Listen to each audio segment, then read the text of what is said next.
Lens વિશે તો જાણતા જશો। લેન્સ એટલે શું? તો કે એક પ્રકારનો પારદર્શક કાચ કે જેની આરપાર આપણે જોઈ શકીએ। લેન્સના સામાન્ય રીતે બે પ્રકાર છે। કેટલા પ્રકાર છે? બે। કયા બે? બહિર્ગોળ લેન્સ। સરસ, વેરી ગુડ। બહિર્ગોળ લેન્સ એટલે કે એવો લેન્સ કે જેમાં એની વચ્ચેની સપાટી છે એ ઉપરની અને નીચેની એટલે કે બંને કિનારી કરતા વચ્ચેથી કેવો હશે? જાડો હશે। અને અંતર્ગોળ લેન્સ એટલે એવો લેન્સ કે જેમાં ઉપરની અને નીચેની બંને સપાટી કરતા વચ્ચે કેવું છે? તો કે પાતળો હશે। તો આ બે પ્રકારના લેન્સ છે જેના વિશે આપણે જાણીશું। તો પહેલા તો મને એમ કહો કે લેન્સ છે એ કઈ કઈ જગ્યાએ ઉપયોગમાં આવે છે? ચશ્મામાં હોય, માઇક્રોસ્કોપ છે, મેગ્નિફાઇંગ ગ્લાસ છે, ટેલિસ્કોપ, સરસ, વગેરે જગ્યાએ લેન્સ છે એનો ઉપયોગ થતો હોય છે। તો આ લેન્સ વડે જોતા કેવા પ્રતિબિંબ મળે છે એની આજે આપણે પ્રયોગ વડે ચર્ચા કરીશું। સૌપ્રથમ આપણે બહિર્ગોળ લેન્સ વડે જોઈએ કે કેવા પરિણામ મળે છે। જ્યારે મીણબત્તી બહિર્ગોળ લેન્સથી દૂર છે ત્યારે આપણે જોઈશું કે આપણને જે લેન્સ છે લેન્સ એમાં ઊંધા પ્રકારનું એટલે કે ઉલટું પ્રતિબિંબ મળે છે। બીજા નંબર તો કે જેવડી મીણબત્તી છે એના કરતા નાનું પ્રતિબિંબ મળે છે અને આ જે પડદો છે એના પર આપણે પ્રતિબિંબ ઝીલી શકીએ છીએ। અને જો પડદા પર પ્રતિબિંબ ઝીલી શકાય તો એ કેવા પ્રકારનું પ્રતિબિંબ હોવું જોઈએ? વાસ્તવિક પ્રકારનું।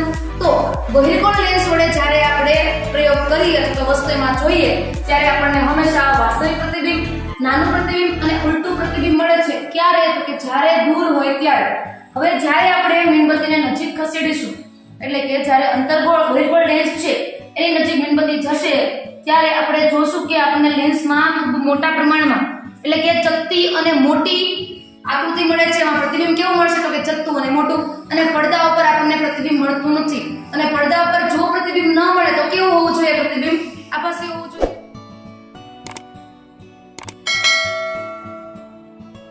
આપણે અંતર્ગોળ લેન્સ વડે કેવા પ્રતિબિંબ મળે છે એ જોઈ લઈએ।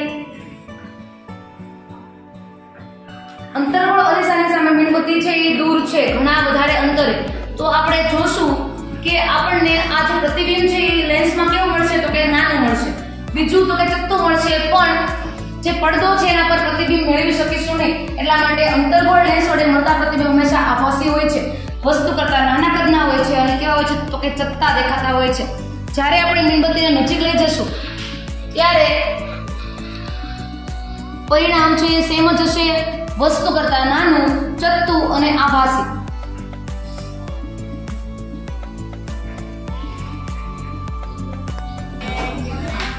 તો ચાલો હવે પ્રયોગ તો થઈ ગયો। હવે આપણે અવલોકન કોઠામાં નોંધીએ કે અંતર્ગોળ અને બહિર્ગોળ લેન્સમાં આપણને કેવા પરિણામ મળે છે, પ્રતિબિંબ છે એ કેવા મળે છે।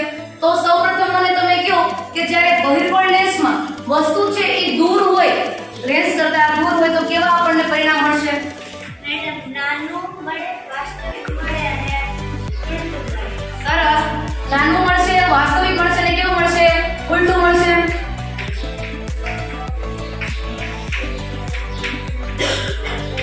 હવે જ્યારે આપણે મીણબત્તીને લેન્સની નજીક લઈ જશું ત્યારે કેવા પરિણામ મળશે? સરસ, ત્યારે આપણને મોટું, ચપટું અને આભાસી પ્રતિબિંબ મળશે।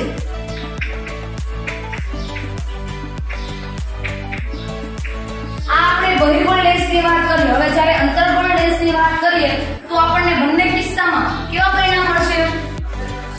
સરખા મળશે। એટલે કેવા? તો કે આપણને પ્રતિબિંબ હંમેશા નાનું મળશે, ચપટું મળશે અને પડદા ઉપર ઝૂલી શકીશું નહીં, એટલે આભાસી પ્રકારના મળશે।